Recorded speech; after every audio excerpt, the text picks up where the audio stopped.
Olá!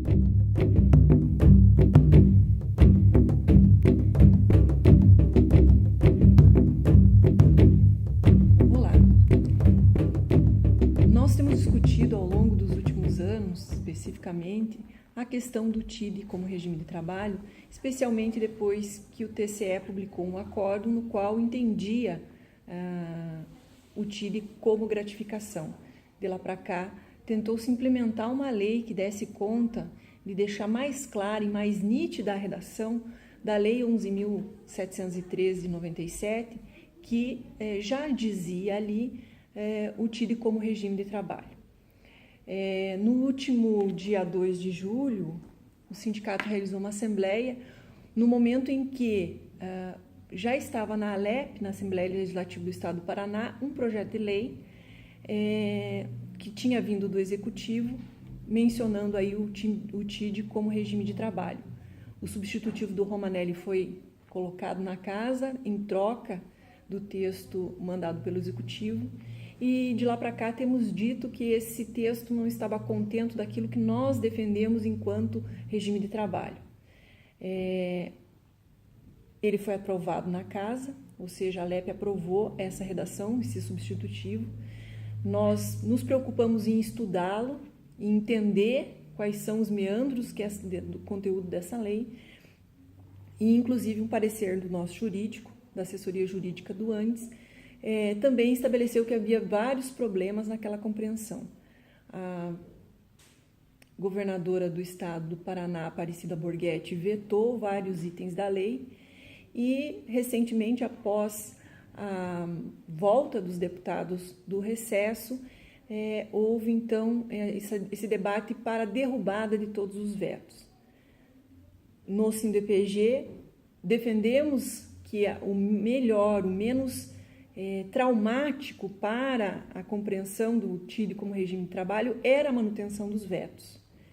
O que acontece agora, depois que a ALEP aprovou a derrubada de todos os vetos? Bom, a gente corre vários riscos.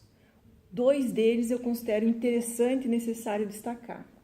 O primeiro diz respeito à questão das horas e das atividades que os professores podem exercer quando estão em regime de TID. Aquela lista que está colocada lá, ela foi ampliada no número de horas e há uma compreensão, então, de que várias situações o docente pode exercer atividades sem infringir a lei do TID, sem infringir o regime de TID. Nós consideramos que isso pode ser um complicador, porque foi um dos elementos pelos quais o TCE, Tribunal de Contas do Estado, assinou o acórdão dizendo que o TID era gratificação. Então, ao colocar de novo na redação da lei essa listagem toda de excepcionalidades que o professor pode fazer paralelo ao regime de TID, pode ser novamente considerado como gratificação e não como regime de trabalho. O outro ponto está no artigo 5º da lei aprovada, dos vetos derrubados pelos deputados, que trata dos 15 anos de contribuição necessárias para que possa levar para a aposentadoria o regime de TID.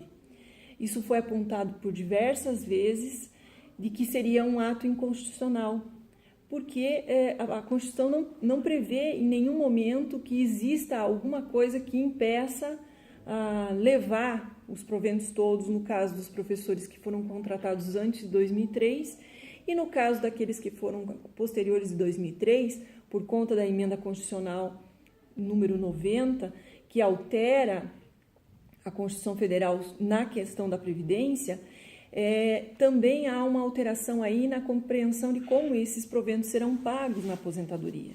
Então, de qualquer percurso que o professor vier, ainda assim, esses 15 anos de pedágio que o professor teria que pagar no regime de TID seria considerado inconstitucional. Essas questões foram debatidas antes da derrubada dos vetos na ALEP, na última terça-feira, numa audiência pública promovida pelo deputado Péricles, em que se debateu e se chegou a alguns consensos em relação à formulação dessa lei. Você pode conferir na sequência uma série de vídeos gravados no dia da audiência pública. O primeiro deles é com Marcelo Trindade, que é advogado do Andes e que fez o parecer apontando os problemas que a lei tem. Uma fala minha a respeito da posição do SINDPG retirada em assembleia e, por fim, do Luiz Fernando Reis, que é professor da UniOeste, que também faz algumas ressalvas porque tem muito tempo, estuda a questão da lei da carreira docente e também do financiamento público das universidades. Confira e veja um pouco mais do que a gente tem pensado aí a respeito dessa questão do regime TID.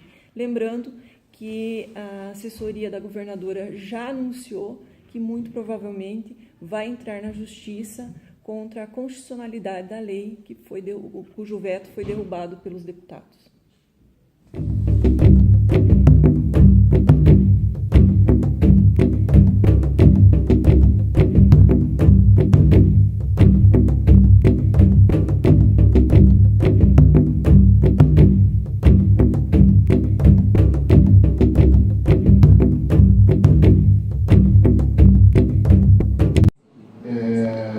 Mais clara do que estabelece esses dispositivos que foram incluídos e que são objeto de veto, foram incluídos na lei. Nós temos que ter claro que para aquelas pessoas que já eram servidores até a entrada em vigor da Emenda Constitucional 41, a lei manteve regras de transição que permitem a aposentadoria com paridade e integralidade, desde que preencham determinados requisitos. Foi em dezembro de 2003. Então, o que aconteceu ali?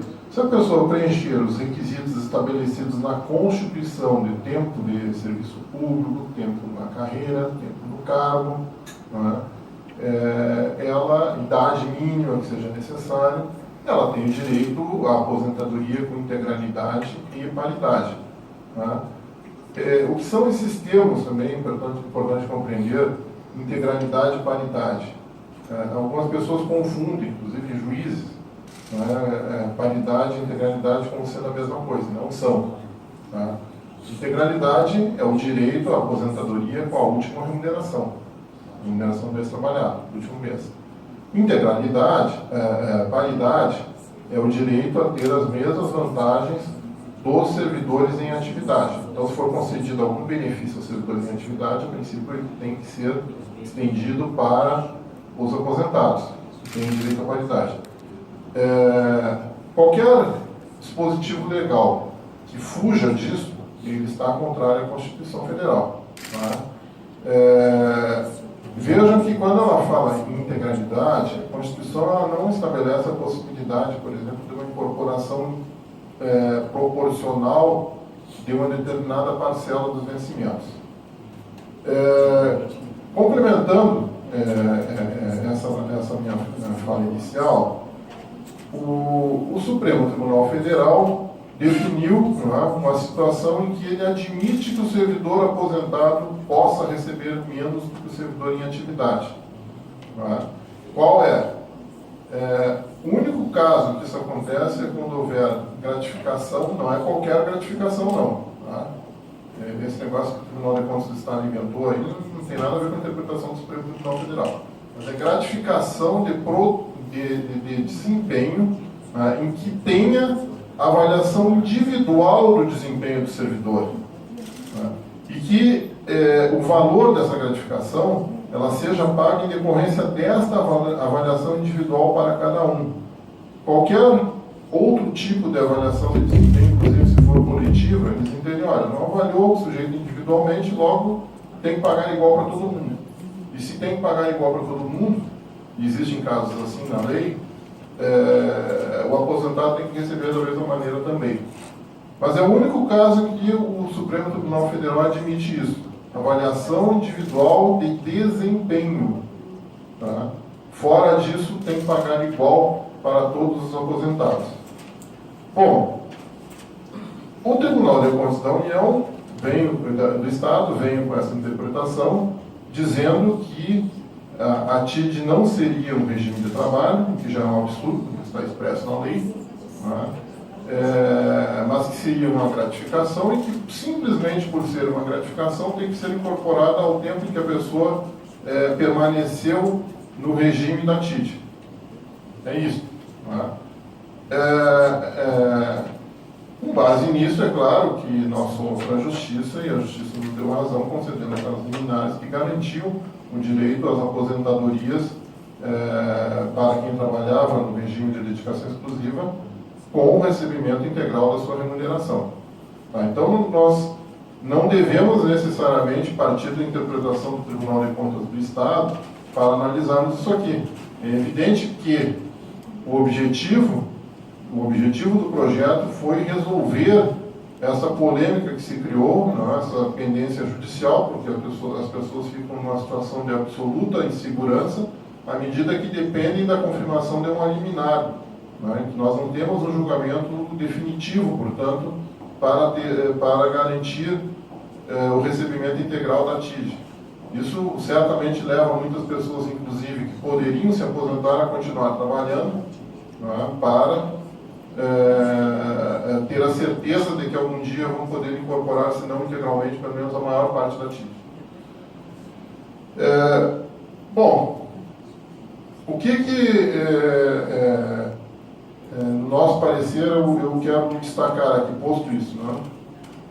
Então, em primeiro lugar, como eu falei antes, se algum dispositivo legal trouxer algum impedimento ao recebimento da integralidade dos vencimentos, que não aquele único caso que eu falei que o Supremo Tribunal Federal admite, a Justiça tem entendido que os servidores têm direito sim ao recebimento integral da sua remuneração na aposentadoria, né, porque se aposentou com integralidade e paridade.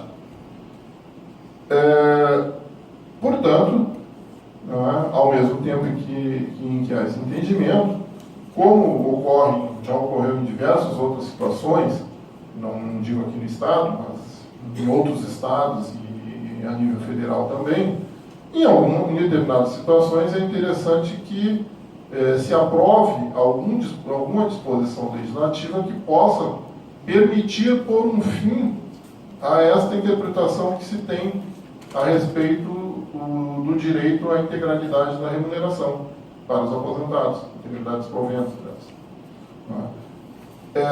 Se esta redação dada de fato vai fazer com que o Tribunal de Contas do Estado mude essa interpretação ou não, eu não posso garantir, é claro. Né? Assim como eles deram uma interpretação absurda ao que já existia anteriormente na lei, ninguém impede que eles resolvam dar uma outra interpretação tão absurda ou mais do que aquela que eles davam antes a esse novo texto. Mas o novo texto deixa muito claro, né, que não só é regime de trabalho, como o valor dos vencimentos com a TID, ele é indivisível, não é? Portanto é vencimento básico mesmo, e sobre ele incidem todas as demais gratificações. Se assim não fosse, não poderia inclusive incidir sobre ele as demais gratificações, seria inconstitucional. Eu não posso ter, isso é dispositivo da Constituição Federal, um vencimento básico, né, que eu tenha uma parcela dos vencimentos incidentes sobre ele e uma terceira parcela que seja incidente sobre o básico e sobre aquela outra parcela que já é calculada sobre o vencimento básico. Se eu tiver isso, ela é inconstitucional. Então, esse dispositivo deixa muito claro aquilo que, a meu ver, já existia na lei anteriormente, mas reafirma de uma maneira um pouco melhor, que a TID, sim, faz parte do vencimento básico dos servidores. Olha, se ela faz parte do vencimento básico, ela não pode ser uma gratificação de espécie alguma. Tá? Se ele interprete eu como ela sendo incorporável ou não aos vencimentos. Tá? O que acontece também com a questão da dedicação exclusiva?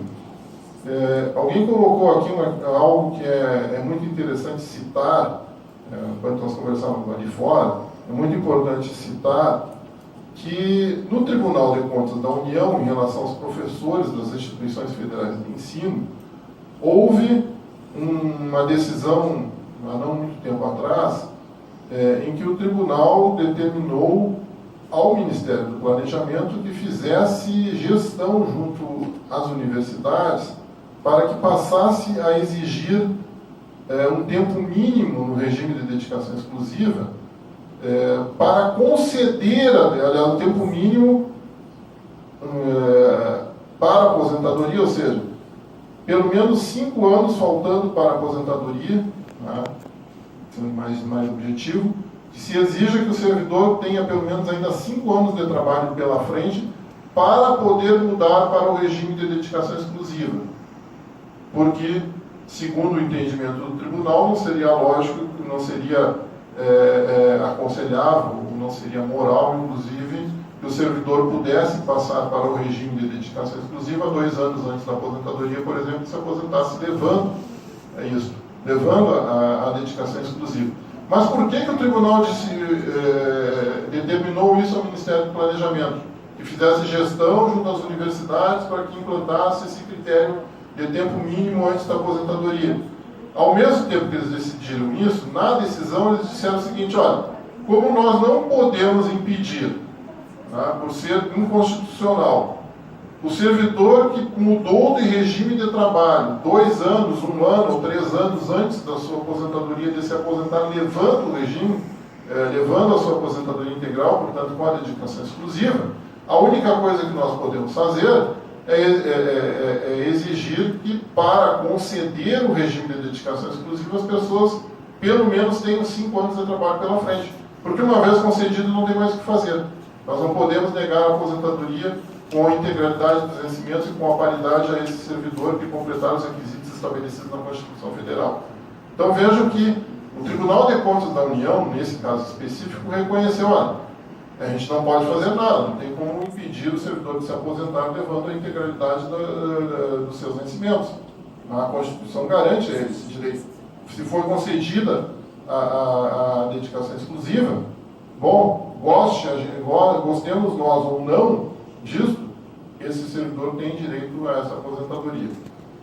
Bom, aqui nós temos uma situação em que a governadora vetou diversos artigos do projeto aprovado pela Assembleia, mas um desses artigos em especial me chama a atenção e que parece que é o objeto da maior polêmica. Então eu vou me deter nele, principalmente, que é o artigo 5º do projeto. Vejam, o artigo 5º do projeto, ele exige que, para o servidor se aposentar com a TID, ele trabalhe pelo menos 15 anos nesse regime de trabalho. Apesar da lei dizer que a TID é regime de trabalho, ela diz que, para o servidor se aposentar, ele precisa pelo menos trabalhar 15 anos. Esse critério não existe na Constituição Federal, né? O T40 também. O T40 também. Mas vejam bem, eu preciso... Eu até vou ler o artigo que eu acho que, para reavivar um pouco a memória de todo mundo a respeito do que dispõe esse artigo, é importante que se diga isso. Mas o artigo 5º estabelece que os docentes terão direito à aposentadoria, sendo que seus proventos de inatividade serão calculados segundo a legislação constitucional vigente, observado o período mínimo de contribuição para a Previdência de 15 anos sobre os vencimentos de seus respectivos regimes de trabalho, sendo TID, T40 ou parcial. Parágrafo 1º. Para fins de contagem do período mínimo de 15 anos de que trata o caput deste artigo, será computado o período de enquadramento anterior à publicação desta lei no regime de TID, T40 ou parcial. Parágrafo 2º. As regras previstas no caput e parágrafo 1º deste artigo aplicam-se igualmente aos docentes que, na data da publicação desta lei, encontram-se com seus processos de aposentadoria em trâmite ou em processo de homologação pelo Tribunal de Contas do Estado do Paraná. Olha, eu não tenho dúvida nenhuma em dizer para vocês que esse artigo é inconstitucional, né? E se ele for mantido, as pessoas vão, as pessoas prejudicadas por ele, é claro, vão poder ir à Justiça com amplas possibilidades de êxito. Claro que correndo o risco de ficar aguardando anos pela demora normal que acontece no processo judicial, e enquanto isso recebendo menos do que aquilo que teria direito. Ou, talvez, as pessoas optem por trabalhar mais tempo, que também é um absurdo, simplesmente para não correr risco algum no que diz respeito à garantia do recebimento da TID. Então, alguém que poderia se aposentar após 10 anos recebendo a TID, ou no regime de 40 horas mesmo, como me chamou a atenção até o deputado Pérez, esse servidor talvez se sentisse forçado a trabalhar mais 5 anos para garantir a integralidade da sua remuneração. Porque a diferença no caso da TID, por exemplo, não é pequena, são 55% a mais. Então, quem abriria a mão disso, a possibilidade das pessoas se sentirem forçadas a trabalhar mais tempo, até para não terem que entrar na justiça, e mesmo com o entendimento que existe hoje na justiça amplamente favorável aos servidores, sempre correndo algum risco, porque a gente não sabe se essa interpretação vai permanecer daqui a 10 ou daqui a 15 anos, é claro. Mas isso vai gerar, sem dúvida nenhuma, inúmeros processos judiciais de pessoas que teriam direito à aposentadoria, levando sim ou o regime de 40 horas ou o regime da TID para a sua aposentadoria com a remuneração integral, e que a lei negaria. Então, e veja, como eu disse antes, todos os critérios que justificam a aposentadoria são aposentadoria com qualidade e integralidade, eles estão estabelecidos na Constituição Federal. A regra geral hoje na Constituição, ela é de que a aposentadoria, ela não tem mais paridade, ela é pela média dos valores das contribuições, portanto, eu calculo, a regra é a seguinte hoje, eu pego todas as contribuições desde julho de 1995, atualizo o valor delas, excluo 20%, que são as mais baixas, e faço uma média do valor das demais. Esse é o valor da aposentadoria, e como esse servidor não tem mais paridade, inclusive, ele passa a ter direito à correção somente pelos índices aplicados ao regime geral da Previdência, INSS, na mesma data. Esse servidor ele sai fora da carreira, ele não tem mais direito à paridade, mesmo que ele tenha direito à integralidade. Mas integralidade do que nesse caso? Integralidade da média, no máximo isso. Então, quando nós falamos disso, é claro, nós pegamos todos aqueles que ingressaram no serviço público até dezembro de 2013, que são servidores que ainda têm a opção por alguma das regras de transição. E aí a Constituição nos traz várias regras de transição que possibilitam o servidor se aposentar de acordo com aquela em que ele se enquadra. Mas todas elas nos exigem o quê? Exigem um tempo mínimo de serviço público, um tempo mínimo de contribuição, tempo mínimo na carreira, tempo mínimo no cargo, que varia de acordo com a opção constitucional. E idade mínima também, claro. Mas uma vez que o servidor preencha aqueles requisitos que estão ali em cada um daqueles dispositivos, ele adquire o direito à aposentadoria. Qualquer lei que venha e diga, olha, mas para se aposentar tem um outro critério aqui que os servidores vão ter que preencher. Bom, essa lei é inconstitucional. Ela fere aquilo que diz a Constituição. Se a Constituição me diz que eu tenho direito à aposentadoria desde que eu preencha determinados requisitos, eu preencho esses requisitos, e vem uma lei e diz, não, mas não vai poder igual porque tem mais um requisito aqui que vai ter que ser cumprido. Essa lei é contrária à Constituição. E, portanto, ela não é válida perante a Constituição Federal. Então, voltando nisso aqui. Apesar disso, é evidente que à medida que nós aprovemos um artigo, que é um dispositivo legal, que é o desse artigo 5º, que estabelece um outro critério, nós vamos criar uma dificuldade a mais. É evidente que a administração pública vai dizer o que é. Olha, então tá bom, tem 15 anos agora. Se não tiver 15 anos, eu não posso te conceder a aposentadoria. O Tribunal de Contas do Estado tem duas possibilidades. Uma, ele adota o que está nesse artigo, e aí passa a exigir os 15 anos de todo mundo para ter direito à TID ou ao regime de 40 horas, né? E aí azar de quem for prejudicado, que vai para a justiça, né? Ou então ele faz pior ainda, né?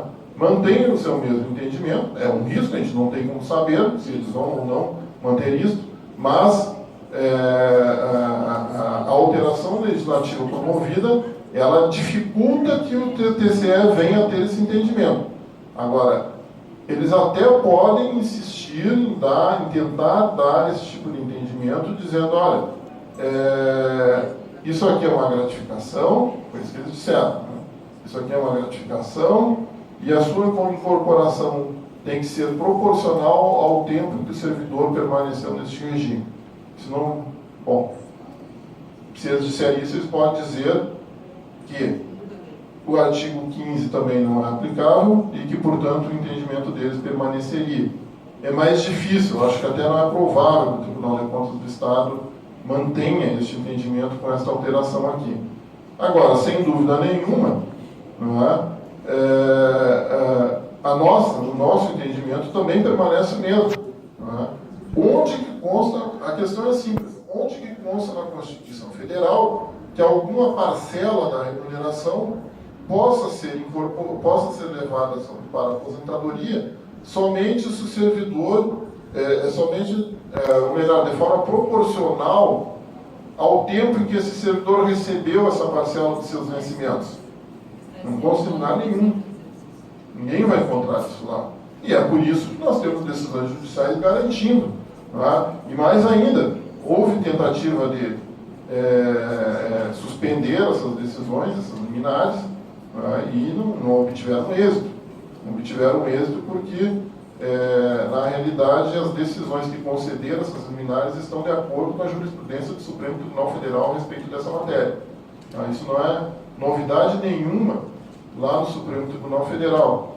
Eu estava comentando aqui um pouco antes de iniciar a audiência, que só no meu escritório nós temos mais de 1000 processos questionando essa questão da incorporação de gratificações, em todos eles, os únicos casos em que o Supremo Tribunal Federal entende que o servidor possa receber menos, eu já comentei antes aqui, nos casos em que seja gratificação cujo recebimento dependa da avaliação individual de desempenho do servidor. Aí sim pode haver algum critério segundo o entendimento do STF. Não é o perigoso, não, esse não incorpora. Vejam bem, não. Tem adicionais, parcelas, vencimentos, aliás, que elas têm natureza indenizatória. Elas visam indenizar uma determinada condição de trabalho em que o servidor atua. Então, por exemplo, adicionais de periculosidade, insalubridade, adicional de risco, eles não se incorporam à aposentadoria. Eles são parcelas transitórias, né, que são pagas somente enquanto o servidor permanece trabalhando naquela condição. Então, se algum servidor em atividade, por exemplo, deixa de trabalhar num ambiente que exponha ele a algum perigo, né, ele recebe o adicional de periculosidade enquanto estiver trabalhando ali. Deixou de trabalhar, ele deixa de ter direito àquele adicional, não recebe mais. Sim, vejam bem. Eu não vou, claro, não cabe agora entrar nisso aí. Mas se há contribuição, é evidente. Se há contribuição, tem que haver incorporação. Se não há contribuição, não há incorporação. No âmbito federal, não há uma contribuição, inclusive, sobre essas parcelas de investimentos, porque elas não são incorporáveis, e o entendimento do STF é nesse sentido, de que elas não são incorporáveis realmente. Tá? Bom, o que acontece com esse artigo 15, então? Ele cria um novo critério agora. Quinto. 15 são o número de anos que ele exige para a prestação trabalhar, só invertido, obrigado. O que acontece com esse artigo aqui? Como eu disse, ele cria uma nova dificuldade, né? as pessoas que não tiverem 15 anos ainda vão ter que ir para a justiça se quiserem garantir o seu direito, ou vão ter que trabalhar mais. Não é? Pode ser que para alguns seja conveniente, para outros a pessoa pode ter outros planos, não é? A pessoa pode talvez não ter mais condições de continuar trabalhando, inclusive. Nós não sabemos, isso depende de cada pessoa, mas independente disso, à medida em que eu nego o direito a alguém que está garantido na Constituição, eu estou prejudicando essa pessoa. Então, nós vamos ter uma situação em que todos os professores, inclusive os já aposentados, que não tiverem recebido a TID ou não tiverem trabalhado no regime de 40 horas, pelo menos por 15 anos, e é isso que diz o artigo, eles vão ter que passar a receber a TID não mais proporcionalmente. Então, segundo esse dispositivo aqui, eles passam a não receber mais. Aquele que passou de 20 para 40 horas, ele voltaria para as 20 horas, mesmo já aposentado. Não é? Vejam vocês que a aposentadoria, ele não é um processo que se extinga no momento em que é publicada a portaria. Isso é só o começo do processo de aposentadoria. O processo de aposentadoria ele só se completa com o julgamento de sua legalidade pelo Tribunal de Contas. É nesse momento que nós podemos dizer, olha, está concluído, está garantido o direito. O Tribunal de Contas, se ele julgar ilegal qualquer uma daquelas aposentadorias que estejam pendentes de julgamento hoje, aplicando esse dispositivo aqui, ele provavelmente vai aplicar, vai dizer o que, olha, vocês não tinham 15 anos ainda, portanto, ou não vão mais receber a TID, ou o tribunal mantém a sua interpretação anterior dizendo que ela é proporcional. Eu estou criando uma nova dificuldade aos servidores à medida que esse artigo 5º seja mantido. Eu não trago uma facilidade para os servidores, eu trago talvez uma facilidade para quem? Desde que isso seja interpretado como constitucional, é claro. Se eu fugir da discussão da constitucionalidade, eu trago uma facilidade para quem tiver os 15 anos, pelo menos, do seu recebimento. Todos os demais servidores não. E vejo vocês que isso não é uma questão só do servidor optar por trabalhar um pouco mais de forma a atingir os 15 anos. Isso por si só, ao meu ver, é um absurdo, porque fere o direito desses servidores. Mas e como fica a situação daqueles servidores que foram aposentados por invalidez? Eles não têm como trabalhar aos 15 anos, eles não têm a opção, inclusive, de dizer, não, eu quero trabalhar, eu vou trabalhar mais esse tempo, porque assim eu garanto o meu direito. Não, eles vão ser aposentados, porque eles são considerados inválidos. E aí, não tem TID para esse servidor. Ou não tem as 40 horas para este mesmo servidor. Fico imaginando também, me colocaria, claro, na situação de vocês enquanto sindicalistas, só para concluir. Como dizer à categoria que vocês apoiam um artigo como este? Seria muito complicado. Não é? Todos aqueles que não pudessem se aposentar, todos aqueles que não tivessem os 15 anos, não iriam ficar nada satisfeitos com as entidades sindicais e com seus dirigentes que defendessem isso aqui. É só algo que coloco para reflexão, é claro, porque não cabe a mim, enquanto assessor jurídico da entidade, dizer a vocês qual é a posição que vocês devam tomar, porque é uma questão política, né, a respeito disso aqui. Mas é algo que eu acho importante colocar para que vocês possam refletir também sobre isso. Tá bom? Então, é isso, eu já me estendi demais.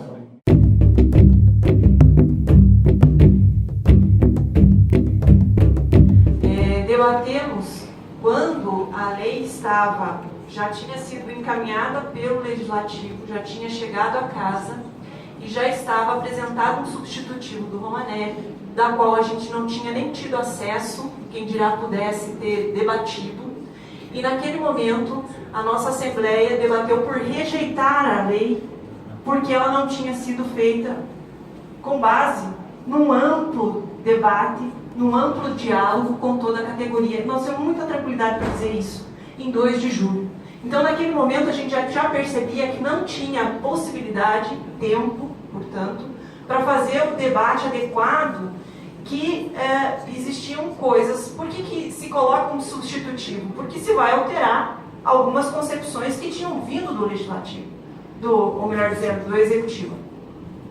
Então, se tinham alterações, a categoria tinha o direito de primeiro conhecer, debater, e aí tirar uma síntese se de fato aquilo estava de acordo com a maioria dos nossos professores. E a gente interpretou que naquele momento aquela redação não estava estudada e não estava sedimentada com clareza para toda a categoria. Porque justamente víamos ali problemas. E vejam, gente, uma redação de uma lei, ela não tem que resolver o problema imediato de uma categoria. Ela é aquilo que vai determinar a vida, a carreira das pessoas, e não são das pessoas que estão lá atrás. São aquelas pessoas que entraram no concurso público no ano passado, na semana passada, e vão entrar em concurso público daqui a 10, 15, 20 anos. Então, uma lei que vai alterar a carreira precisa ser discutida com seriedade. Não dá para pensar numa lei que vai resolver uma situação pontual. E aí, portanto, tendo essa clareza de que uma lei vai legislar por muito mais tempo do que simplesmente resolver um problema, me perdoe, Nelson, com os 200 aposentados, os 300 aposentados, ou os 11 aposentandos que hoje não teriam os 15 anos, nós temos uma realidade que é diversa dentro da universidade. E nós temos que olhar com isso de seriedade. As condições adversas pelas quais essa lei foi colocada nos fez pensar que não poderíamos aceitar. Então a decisão do sindicato lá, em 2 de julho, já foi de não aceitar esse substitutivo. Ora, de lá para cá, a partir do momento em que se aprovou, correndo tudo dentro da casa, a partir do momento em que se viu o veto da governadora Aparecida, então nós tentamos entender o que tinha ali, tentamos entender, primeiro de tudo, o substitutivo, tentando entender se aquilo melhorava ou piorava a lei, e tentando entender o que o veto trazia de consequências. Numa nova assembleia realizada, após a aprovação do veto, depois do parecer da nossa assessoria jurídica, chegou-se à conclusão de que não haveria tantos danos na perspectiva de entendimento da lei e da entendimento da carreira docente com o regime de TID, com a questão da manutenção do veto. E foi por isso que a nossa seção sindical decidiu dizer que era melhor a manutenção do veto, e é isso a defesa, porque a gente sabe que em um dos artigos, que de fato faz uma redação um pouco melhor, que diz regime TID 40 horas e 20 horas, ou seja, estabelece uma redação mais adequada para o entendimento desses três, porque da forma como está construído o substitutivo, dá uma sensação de que o 40 horas estaria subsumido. De toda forma, há uma compreensão de que, como a tabela foi mantida na lei de 2005, o parágrafo 4º do artigo 3º, obrigado, Fernando. Então, a gente tem a compreensão de que a lei hoje não fere o entendimento do regime de TID. Não fere. E a gente precisa ter isso em mente. E aí, por isso que, se não está ferindo, a gente pede que, como não vai ter essa discussão a posteriori, a gente não vai conseguir fazer a discussão item a item, então, que se mantenha o veto. Eu sei que é estranhíssimo, eu não defendo a Aparecida Borghetti. Eu não defendo esse governo não é meu na perspectiva, não é nosso na perspectiva do sindicato, mas hoje, aquilo que está contido no veto contempla melhor a categoria, contempla melhor o entendimento da lei como regime de trabalho. É isso que nós estamos defendendo, interpretando que, de fato, o parecer contempla essa interpretação. Obrigada. E é isso.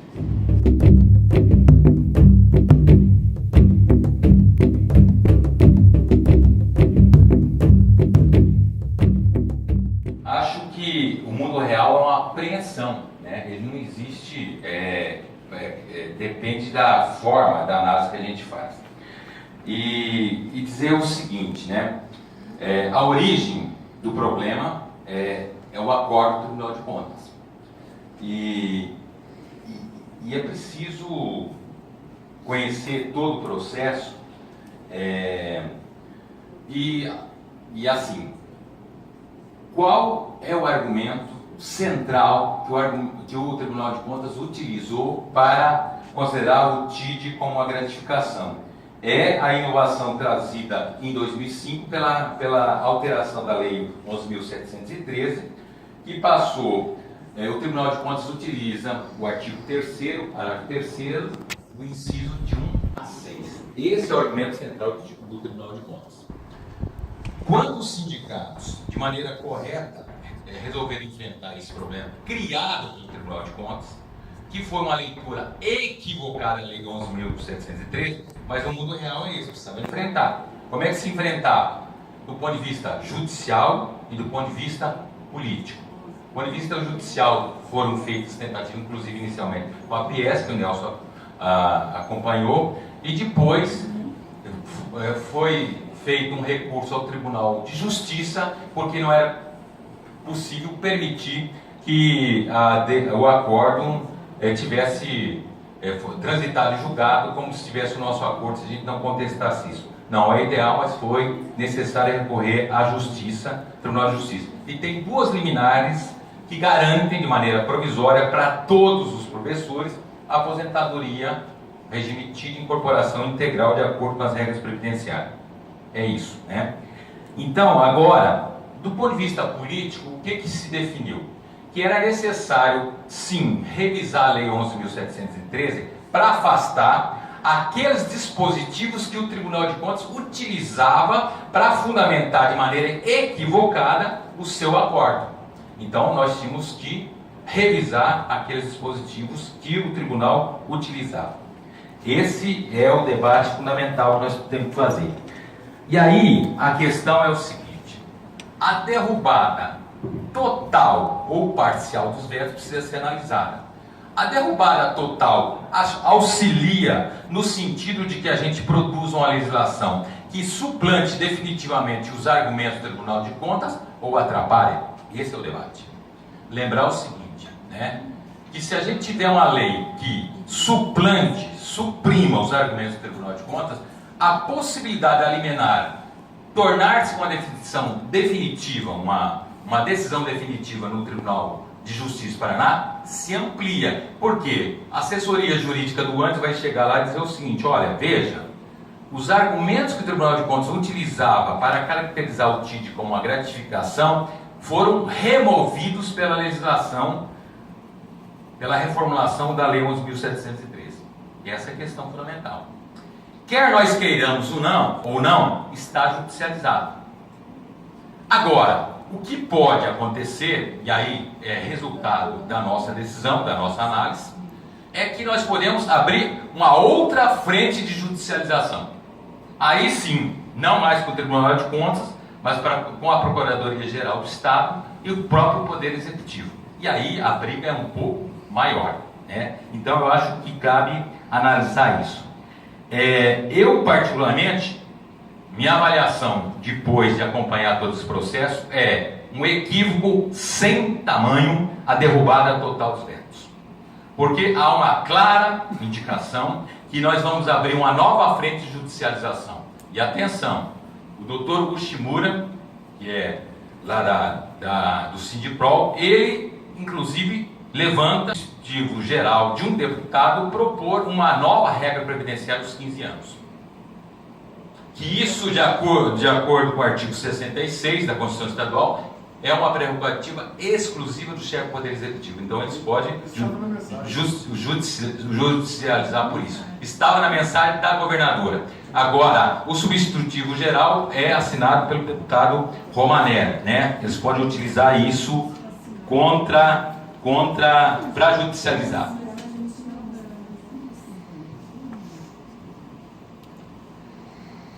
Então a questão fundamental é essa. E aí, nós precisamos pôr na questão de princípio e tocar em algumas coisas.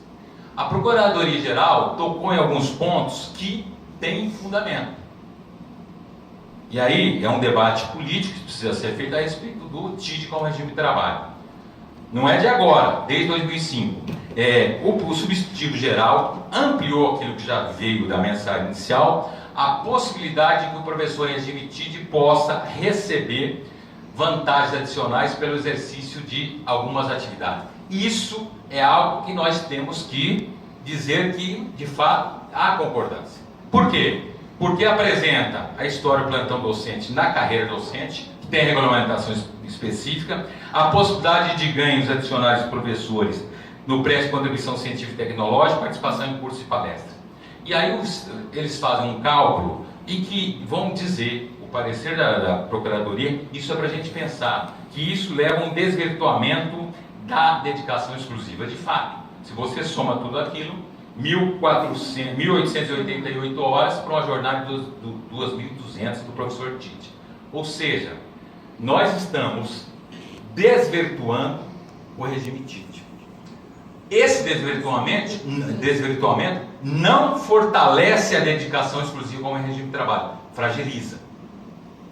Não é de agora, desde 2005 começou isso. Então eu acho que nós temos que dizer sim que isso é algo que nós não concordamos. Outra coisa, acumular o vencimento, professor em regime TID, acumular, por exemplo, professor